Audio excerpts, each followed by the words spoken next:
Je vais aller droit au but, et je parle pas de l'OM. Minecraft est le plus grand jeu vidéo de tous les temps. Fin du débat. Je vous vois ceux du fond à râler, mais je maintiens ma position. Pour moi, le jeu cubique surpasse, que dis-je, surclasse Tetris, Mario ou encore Pokémon. Désolé Wistempo. Mais pourquoi, à l'heure de la course à la puissance informatique, aux titres tous plus réalistes les uns que les autres, un jeu aussi simple d'aspect domine autant son domaine? Il y a plusieurs explications à cela. Tout d'abord, Minecraft est sans limite. C'est ce que l'on appelle une sandbox, traduit littéralement par bac à sable. Donc vous pouvez créer absolument tout ce que vous voulez. Envie d'un château de princesse, d'une copie conforme de la Terre, d'un monde d'aventure sur votre film favori, un serveur communautaire pour jouer avec des milliers d'autres joueurs à des centaines de mini-jeux. Des joueurs ont même recréé des ordinateurs fonctionnels à l'intérieur du jeu. Bon, ils prennent qu'une douche par semaine, mais je suis pas là pour juger leur hygiène. Vous pensez à quelque chose, il y a une solution pour le reproduire dans Minecraft. Le problème de toutes ces possibilités, c'est qu'on peut rapidement être perdu et ne pas savoir quoi faire. Alors on se dit qu'on va appeler des amis à notre secours, et c'est comme ça que chaque année, bizarrement à la même période, on se retrouve dans notre phase Minecraft. On scrolle dans notre bibliothèque Steam à la recherche du prochain jeu qui va nous faire découvrir un univers magique, quand soudain, comme un sixième sens, la tête de Creeper sur notre bureau nous appelle. S'enchaîne une série d'événements très rapides. Message aux Avengers pour reformer la fidèle équipe, tout le monde est motivé, les idées de projets potentiels fusent dans tous les sens, le serveur est loué instantanément et le monde généré avec un nom plus que douteux. Les premiers problèmes arrivent. C'est quoi l'IP? J'ai plus mon mot de passe Mojang. Attends, je vais changer mon skin. C'est quoi tes shaders? Une fois que tout ça est réglé, vient le moment de découvrir ce nouveau monde. Dans un état très rare, c'est-à-dire neutre, vierge, sans aucun bloc déplacé, sans aucun arbre à moitié coupé. Une fois que cette phase qui a duré approximativement 3 secondes est passée, tout le monde part en exploration, à la recherche du spot, du meilleur endroit pour établir une base. Et là, 2 écoles. La première, celle que j'utilise, que je vais appeler la manière Holycube. On cherche un endroit où tout le monde s'installera, pour fonder une sorte de village. La deuxième manière est que chacun s'installe à des endroits bien différents dans le monde. L'avantage de la première est qu'elle nous permet de partager nos ressources au début, et de se répartir les tâches afin de progresser le plus rapidement possible, pour ensuite chacun partir réaliser nos projets personnels de notre côté. Et c'est là que je me dois de vous présenter les guignols qui vont m'accompagner dans cette quête, ainsi que leur rôle. Kari, le surexcité du fond de la classe. Il a une âme d'aventurier, il court partout, on dirait que sa touche mage est restée enfoncée à la naissance. Il s'est pas posé 2 redstones côte à côte, mais pour venir te pousser du haut de ton échafaudage, là, il y a du monde. Supplément, décoration kawaii et arbre rose. Kams, une expression pour le décrire, ce sera fait. Le mec, on dirait un script informatique, il va commencer par éliminer et construire une ferme à fer dès la première soirée. Ensuite, dès que tu diras que tu as besoin d'une ressource, il automatisera sa production parce que ce sera fait, même si tu t'en serviras que 3 fois dans l'ensemble de ta vie. Et enfin moi, le scientifique du groupe, qui trouvera une solution à tous vos problèmes. Je me lance dans des dizaines de projets sans jamais les finir, et je peux pas faire quelque chose de manière traditionnelle.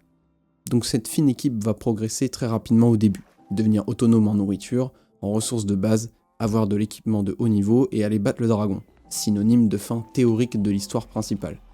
Mais vous vous en doutez, ce n'est pas ce qui va terminer notre phase Minecraft. On doit désormais aller voir ce qui se passe dans notre cerveau pour trouver plus de réponses. On se trouvait dans une phase d'ennui intense devant tout le choix qui s'offrait à nous. Ce qui, dans la plupart des cas, paralyse l'être humain. Faire un choix aussi simple soit-il nécessite de l'énergie. Choisir comment s'habiller, quoi manger, quoi faire. Certains grands esprits ont compris cela et poussent le concept au maximum, comme Jeff Bezos, le patron d'Amazon. Il est connu pour ne prendre que 3 décisions par jour pour son entreprise, ou d'autres, qui adoptent un style vestimentaire très simple. Pantalon noir, t-shirt noir, disponible en 10 exemplaires dans leurs armoires, pour ne pas avoir à choisir leur tenue de la journée. Cette difficulté devant autant de choix est aussi due à des niveaux de dopamine faibles. C'est l'hormone du plaisir, la même qui est sécrétée lorsque l'on accomplit une tâche difficile, qu'on marque un coup franc à la Juninho ou pendant un rapport sexuel. Il vient vraiment de dire cette phrase. Or aujourd'hui, il n'y a qu'à ouvrir son téléphone pour être bombardé de dopamine. Les réseaux sociaux dérèglent notre cerveau dû à la facilité d'accès à cette molécule. L'humain choisira quasi systématiquement le chemin avec le moins de friction pour avoir accès à celle-ci. Donc quand je cherchais le prochain jeu auquel jouer, mon cerveau était comme ça. J'ai le choix entre tester quelque chose que je connais pas, que je suis pas sûr d'aimer, et avoir X doses de plaisir, ou alors jouer à ce jeu que je connais par cœur, où j'ai des super souvenirs avec mes amis, des centaines voire des milliers d'heures de connaissances sur un jeu où je suis certain de kiffer. Le choix, il est vite fait. D'autant plus que l'humain est un être d'émotion. Ce sont nos forces autant que nos faiblesses. Les services marketing des plus grandes entreprises du globe l'ont compris et s'en servent contre nous pour augmenter leur chiffre d'affaires. La pitié, la joie, la colère et toutes les autres sont autant de ficelles qui, bien utilisées, servent à nous manipuler. Que ce soit pour acheter le dernier Mac ou acheter les cartes de votre enfance, il y a forcément une émotion sur laquelle jouer pour vous donner envie. Ici, c'est la nostalgie qui va nous permettre de franchir le pas, d'avoir cette hype, cette envie de jouer à Minecraft, de vaincre notre ennui. C'est aussi elle qui me donne un sentiment de bien-être en écoutant cette bande-son. Depuis que j'ai commencé à écrire ces lignes, j'ai la discographie de C418, le musicien de Minecraft en arrière-plan. Et j'ai le sourire aux lèvres dès que j'entends ces notes. Quel plaisir. Pour le début de notre aventure, je n'ai pas trouvé d'émotion particulière, mais surtout un sentiment de confort. On sait ce qu'on fait, on est en pilotage automatique, on rentre du boulot, on débranche notre cerveau, on est avec les copains et tout se passe bien. Juste de la dopamine en intraveineuse sans aucune friction pour l'atteindre. C'est bien là le problème. Tous les mauvais signes vont arriver en même temps. Tout d'abord, on connaît tous ce sentiment de nostalgie lorsque l'on parle des gâteaux de notre enfance, ou des dessins animés que l'on regardait. Ça fait 10-20 ans qu'on ne les a pas vus, la nostalgie va agir comme un effet embellissant sur ce souvenir. Les Lulu l'ourson, c'était les meilleurs gâteaux. Et puis vous en goûtez un, c'est pas super en fait. Enfin, c'est pas aussi incroyable que dans nos souvenirs. Minecraft à ce moment-là de l'aventure, il a le même goût que les oursons fourrés chocolat. En plus, vous avez fini les premiers projets simples de votre partie, ceux qui vous rapportent de la dopamine rapidement. Une usine à faire, 2-3 heures maximum. Full stuff diamant, 1h30 à tout casser. Et vous arrivez désormais dans le territoire des grands projets, et donc de la dopamine beaucoup plus dure à obtenir. Une usine à Wither, 1 semaine de jeu. Reconstruire la tour Eiffel, 4 jours.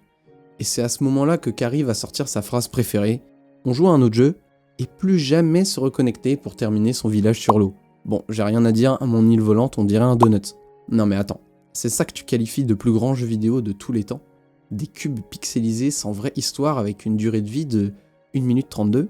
Ce que vous voyez là est le record du monde actuel pour tuer le dragon le plus rapidement. Et ce n'est pas en accéléré. Ce n'est plus un simple jeu, mais un univers désormais. Il existe une version éducative et un film est en tournage en ce moment. À l'heure où j'écris ces lignes, 188 millions de joueurs ont été actifs dans les 30 derniers jours. En comparaison, certains des plus gros titres de ces dernières années sont loin derrière.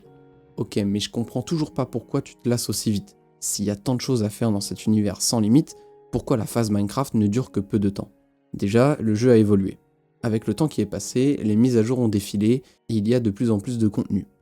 Au-delà d'être positif, cela peut en partie expliquer cette notion de cycle. Mais c'est en grande partie de notre côté qu'il faut regarder. J'ai identifié 2 points clés d'après moi, notre vieillissement et notre environnement.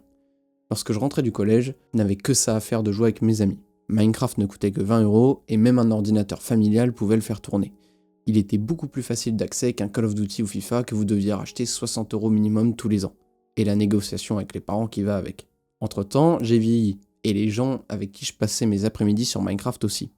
On a tous moins de temps à investir dans le jeu, mais pour moi, ce qui explique la durée si courte de cette phase Minecraft, c'est notre environnement. Il n'y a qu'à chercher le mot-clé dopamine sur YouTube pour se rendre compte du désastre. On n'a plus envie de rien, plus envie de progresser vers nos objectifs, plus envie de progresser en tant qu'humain.